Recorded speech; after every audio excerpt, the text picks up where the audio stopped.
Severe MMA. We're here at Bellator 223, and we're alongside Galoba Fondo. And man, for a guy who takes a little bit of time off between fights, you come back in fresh as a daisy. A great performance. How is it from your perspective? I could have done much better, to be honest. Yeah, I feel like I could have done a bit better. Well, where did you? Again, fighters are usually their worst critics. What do you think? Perhaps a little more freedom, a little more.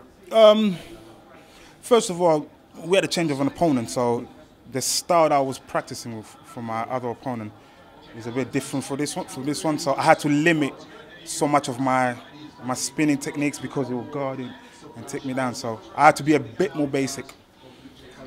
Again, when you get a change of opponent like that, and McCabe's a tough guy. We know his boxing is good. We know he's got a well-rounded game.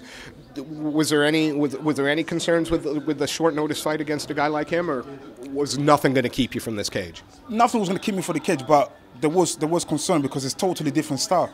Him and Richard, it's opposite, like two ends of different scales.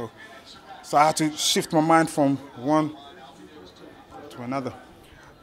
There were a few moments. There's a few moments in the fight where he was trying to get in close, work the clinch. Was this a constant battle of keeping distance, keeping your range, and using that to win the fight?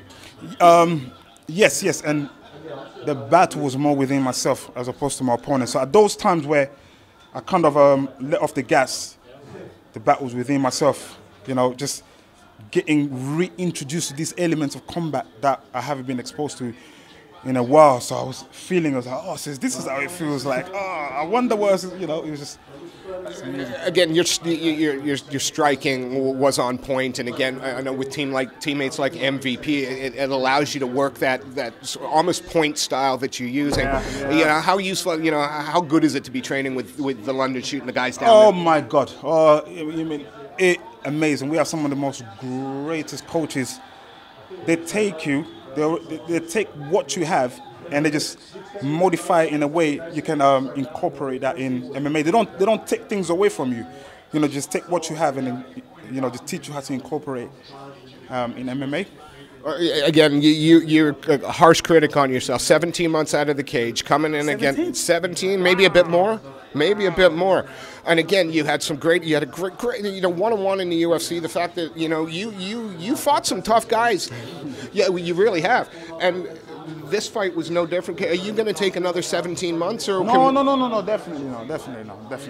I should be back very, very soon. I mean, I'm hearing echoes of a show in Dublin, and maybe my friend Richard might be there. So. And is that a fight you'd like? I mean, we were supposed to do this, and he was injured, so maybe it'll be good to, just finish things off a bit. Before I let you go, I know Judo Jimmy would want to say congratulations. We were just at his gym this morning, so congrats from Judo Jimmy. Is there anyone you'd like to shout out? Anyone you'd like to thank? I would like to shout out my coaches and all my boys at London Street Fighters because, they're amazing. They helped me physically and mentally and emotionally, so I couldn't have done it without them. So they're the main people I would like to thank. So. A pleasure watching you back in the cage, and I can't wait to see it again. And I'm glad you're not going to make us wait 17 months. Thank you so much, sir. A pleasure.